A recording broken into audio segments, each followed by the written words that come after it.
আসলে কি জানেন, একটা মেয়ে আমার জীবনে এতটা অসুবিধার সৃষ্টি করেছে যে আমি অন্যান্য মেয়েদের অসুবিধার থেকে মুখ ফিরিয়ে থাকি।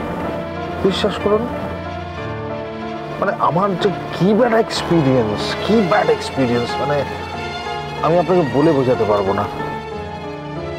তবে কি জানেন, আমার এখন একটাই ভয়,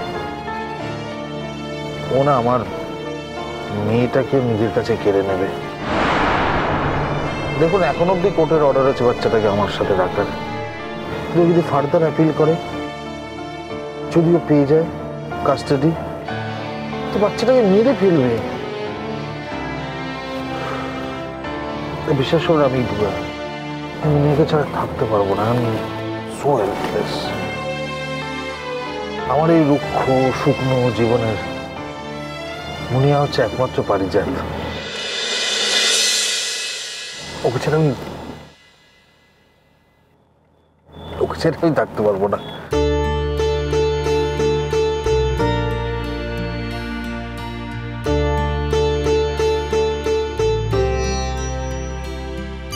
স্যার আপনি এইভাবে আপসেট হবেন না স্যার। স্যার, বাচ্চার তো একটা স্টেটমেন্ট থাকবে, ওরও একটা মতামত থাকবে। এইরকম ভাবে সবকিছু হয় নাকি? আর একটা পরিবেশ পরিস্থিতি সবকিছু বিচার করে বিচারকের একটা সিদ্ধান্ত নিয়েছিলেন। নতুন করে সব বদলে যাওয়া না, এটা সম্ভব নয় স্যার। আর তাছাড়া উনি তো বদলে যাননি স্যার, যে বিচারকেরা বাচ্চাকে ওনার হাতে তুলে দেবে। আপনি শুধু শুধু ভয় পাচ্ছেন মনে হচ্ছে স্যার।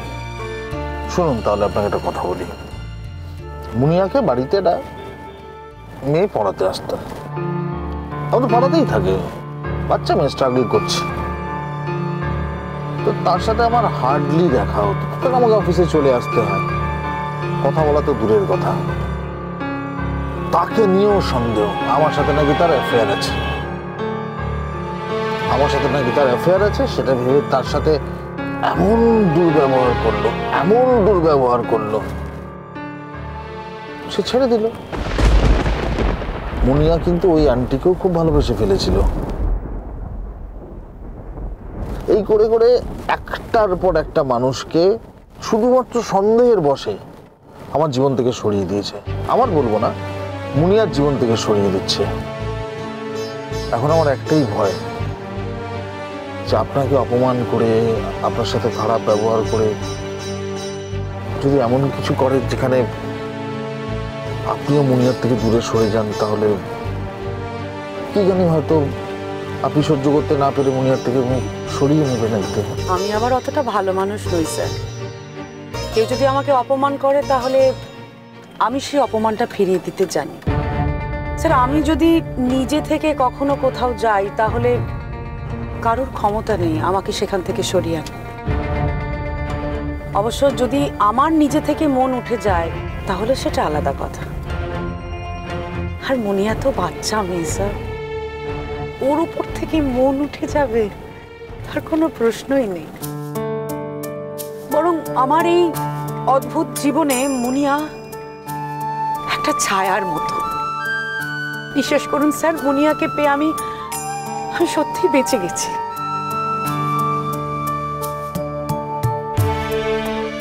অবশ্য জানি না আমি কিভাবে মুনিয়ার সঙ্গে দেখা করতে আসতে পারবো, মানে আমার বাড়িতে যা রেস্ট্রিকশন। আচ্ছা, আমি যদি মাঝে মাঝে মুনিয়াকে নিয়ে আসি আপনাদের বাড়ি? হ্যাঁ, সেটা বরং আরো সহজ হবে স্যার। না, আমি এমন বলছি না যে আমি একেবারেই যেতে পারবো না, আমি যাব মাঝে মাঝে। না, মানে যদি এক দিন অফিসের মাঝখানেও আপনি। না স্যার, যদি অফিস করি, যদি চাকরি করি তাহলে সেটা ফুল টাইমই করব। অফিসের মধ্যে ছুটি নিয়ে আমি মুনিয়ার সঙ্গে দেখা করতে যাব না, ঠিক হবে না স্যার সেটা। বেশ, আপনার যেমন সুবিধে। আসলে মুনিয়া খুব আঁকড়ে ধরা মেয়ে তো, একবার যখন আপনাকে আঁকড়ে ধরেছে সহজে ছাড়লে হয়। তা আমাকে হয়তো রোজই বায়না করবে, আন্টির কাছে নিয়ে চলো, আন্টির কাছে নিয়ে চলো। হ্যাঁ, রোজ তো সেটা সম্ভব নয়, মানে কিন্তু আপনার বাড়িতে অসুবিধা হবে না তো? স্যার, আপনি তো আমার দেওরের বন্ধুর দাদা, আমার মনে হয় না এক্ষেত্রে খুব কিছু অসুবিধা হবে। আপনি আসবেন স্যার, মানে সেটাই বরং সহজ হবে। আমি যদি আবার যেচে গিয়ে দেখা করি, মনিয়ার কাছে যাই, সেটা নিয়েই উল্টে কথা শুনতে হবে হয়তো। স্যার আমি কিন্তু স্যার মনিয়াকে বেশি দিন না দেখে থাকতে পারবো না। দেখুন, সব কিছু কিন্তু বিফলে যায় না। দেখুন, মুনিয়ার জীবনে যে এত অপ্রাপ্তি, এত না পাওয়া, এত অশান্তি, বাচ্চাটার জীবনে এত অপূর্ণতা, দেখুন ভগবান ঠিক ওকে সব পাইয়ে দিল। দেখুন, ভগবান ঠিক সেই মানুষটার সাথে মুনিয়াকে ঠিক যোগাযোগ করিয়ে দিল, যে মানুষটা মুনিয়াকে আঁকড়ে ধরে থাকতে পারবে, মুনিয়াকে এক ঝটকায় দূরে সরিয়ে দেবে না।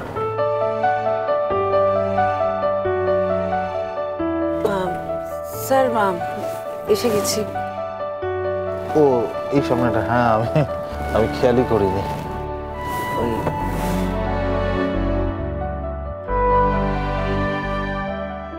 ঠিক আছে স্যার।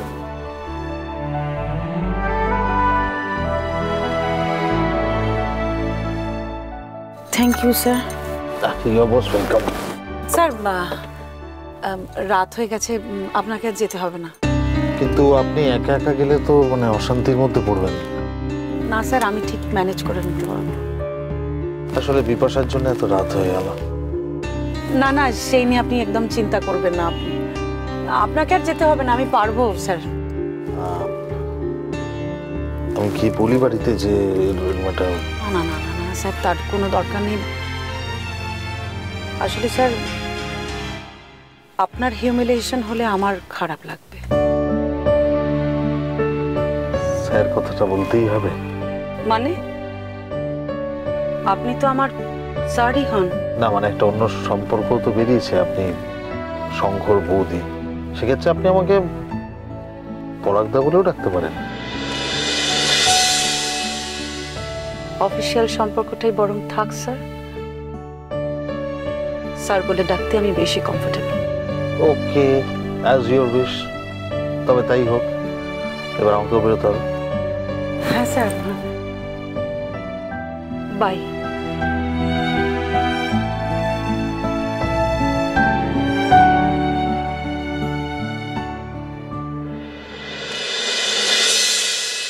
ছাড়ো, মিথ্যে বলছো তোমরা, যা বলছো মিথ্যে কথা বলছো। তোমাদের কোনো কথা আমি বিশ্বাস করি না, তোমাদের কথা আমি বিন্দু মাত্র বিশ্বাস করি না, কারণ তোমাদের শরীরে তোমার বাবার রক্ত বইছে। চুপ করো তুমি। আর কত চুপ করবো বড়দা? সারাটা জীবন তো আমাকে চুপ করিয়ে রেখেছেন আপনি। আমি চুপ করে থেকেছি বড়দা, আমাকে বকে ধমকে আপনি চুপ করিয়ে রেখেছিলেন। সেদিন যদি আমি চুপ করে না থাকতাম না, তাহলে আজকে আপনার ভাইয়ের জীবনে এই দিনটা আসতো না। আমি জানি আপনি আপনার ভাইকে ভালোবাসেন। একটা কথা বলছি বড়দা, কিছু মনে করবেন না। সেই ভালোবাসার মধ্যে না কোনো শুভ চাহিদা ছিল না বড়দা। যদি সত্যি সেটা থাকতো, তাহলে আপনি আপনার ভাইকে শাসন করতেন, আপনার ভাইকে অন্যায়ের পথে আপনি যেতে দিতেন না। আর আপনার ভাই যা বলতো আপনি সেটা অন্ধ স্নেহে বিশ্বাস করতেন না বড়দা। আমার মেয়েরাও আজকে সেই পথে হাঁটছে, আর এখনো আপনি আমাকে বলছেন চুপ করে থাকতে, আমাকে থামতে বলছেন। আমি আপনাকে বলছি বড়দা, আপনি বিশ্বাস করুন, জয়শ্রীর বাড়ি থেকে গয়না চুরি হয়নি, ওরা ওই গয়নাগুলোকে কিছু করেছে।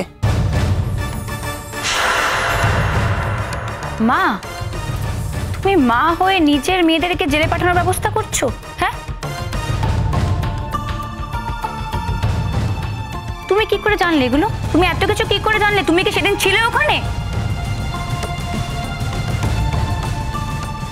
সত্যি তাই, নিজের মা যে এত বড় শত্রু হতে পারে তোমায় না দেখলে বুঝতেই পারতাম না। চুপ কর, তোর অনেকক্ষণ থেকে আলতু ফালতু কথা বলে যাচ্ছিস, এবার একটু কাজের কথা বল।